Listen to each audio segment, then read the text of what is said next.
Alright guys, today we're going to be reacting to Germany's explosives hazard, a growing ordnance problem.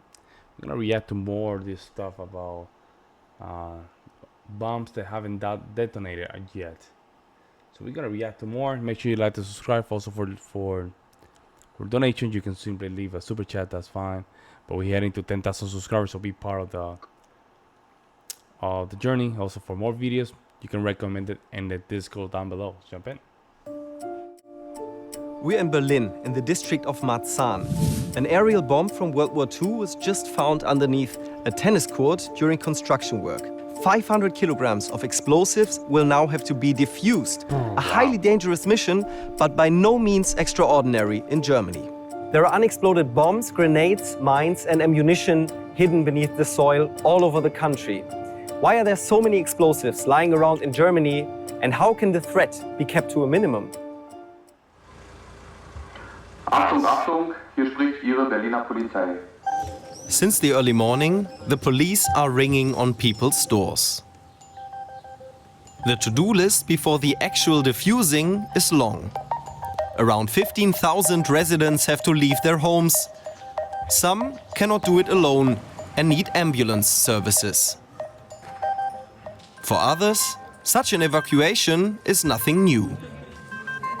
I know this from my colleagues who have been affected by these evacuations, time and time again. This is becoming routine. I'm a child of war. That's why I know there were bombs dropped. And not all of them exploded. No, not all of them exploded. And today's tennis court is far from being the only contaminated area. Germany is littered with explosives and ammunition from GDR times, World War II, and even from the time of the German Empire. I was gonna say we're not talking about the First World War, World War I. We're not talking about that at all. During World War II alone, about 1.4 million tons of bombs were dropped over the country. So that means 10 to 15% of them didn't detonate it. That's what, almost 200,000? Damn, almost 200,000. Markus Fricke from Dresden is an expert for explosive ordnance disposal. He tells us why some areas were prioritized for demunitioning and others were not. Immediately after the war, with the help of the Explosive Ordnance Disposal Service and the Allies, we first began to clarify the problem, starting with the agricultural areas and then the city centers. There were many places where the war was fought or where trainings were held, and those areas that were not being used at that moment were left out. According to current estimates, there are still around 100,000 to 300,000 tons of unexploded ordnance in the ground throughout the country. That's what I said.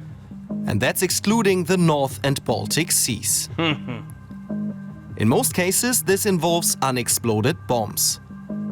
They usually turn up accidentally during construction work in larger cities, just like in Berlin-Marzahn.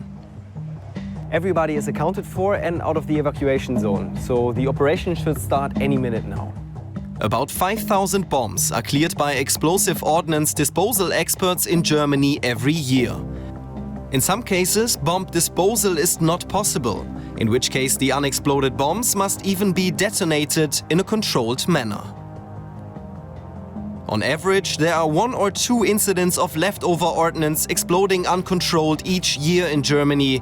Time and time again, this results in deaths and injuries. Wow. Markus Fricke trains others in handling explosive ordnance.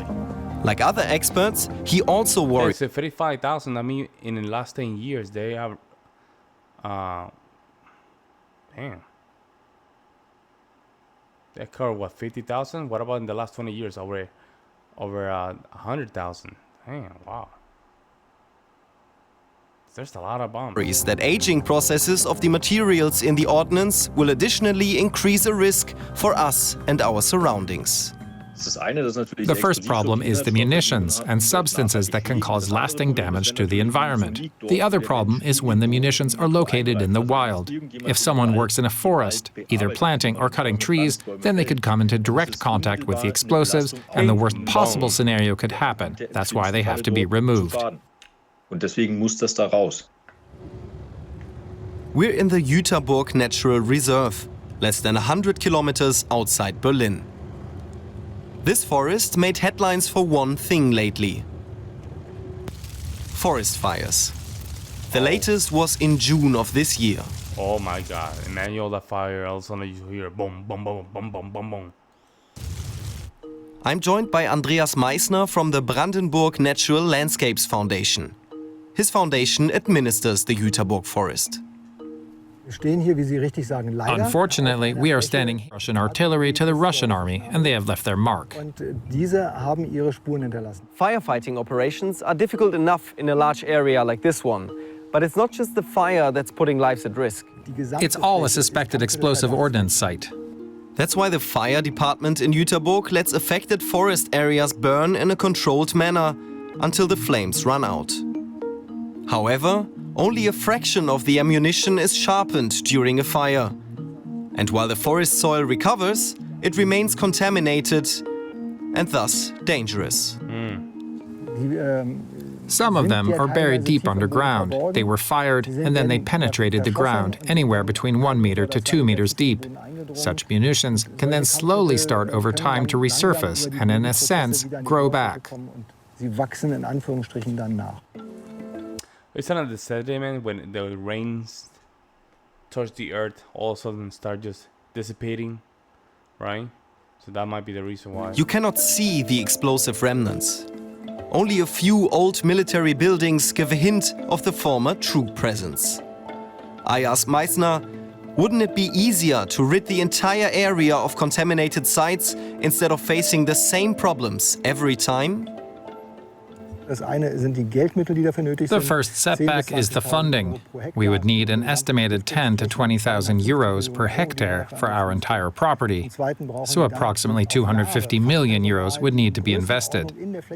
Secondly, specialized personnel would be needed for years to decontaminate the area. There are not enough trained explosive ordnance specialists, nor enough equipment. And thirdly, once they would finish removing all of the detonated devices and clearing the area, all of the trees would have been removed. So what would be left behind would be an ecological disaster. I can imagine that. It would be nothing there. It would be pure dirt. So you will lose all the trees and everything. For Meissner, the solution is nonetheless demunition. To achieve this, the foundation is joining forces with the state, the fire department, and other players.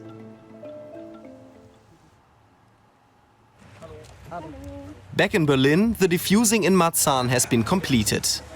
Hours later than originally planned, but still. Mission accomplished. As you can see behind me, the bomb is diffused. I just spoke with the diffuser who didn't want to be on camera. He was very calm and steady, and he said it's the essential characteristic to have for this kind of job.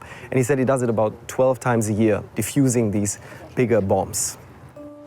Because the danger has been recognized, authorities are increasingly investing money to implement concepts for demunitioning and forest fire protection measures.